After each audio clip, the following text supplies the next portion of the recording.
One day, God told the prophet Samuel that it was time for a new king and sent him to the house of a man named Jesse.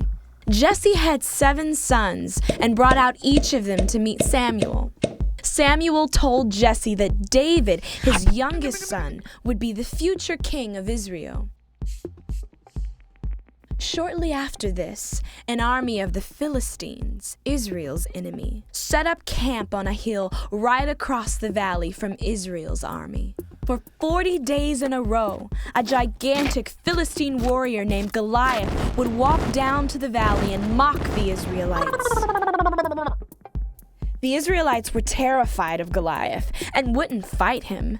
But one day when David was visiting the army camp, he heard Goliath taunting the Israelites and asked why no one was willing to fight Goliath. After getting King Saul's permission, David went down into the valley and shouted to Goliath, "You come against me with sword and spear and javelin, but I come against you in the name of the Lord Almighty." Goliath and David charged toward one another. As they ran, David pulled out a stone, put it in a sling, and flung it at the giant. The stone struck Goliath directly in the forehead, and then David killed him with Goliath's own sword. This victory caused David to become so loved and respected that King Saul became very jealous. Filled with fear and rage, Saul tried to kill David, but David escaped into the desert, and Saul and his army followed.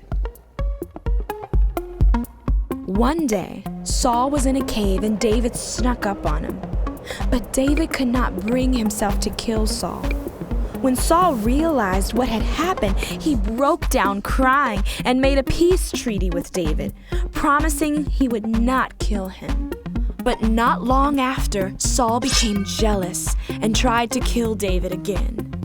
About the same time, the Philistines attacked the Israelites and killed all 3 of Saul's sons. When Saul heard the news, he was so upset that he took out his own sword, fell on it, and killed himself. Then, David was named King of Israel.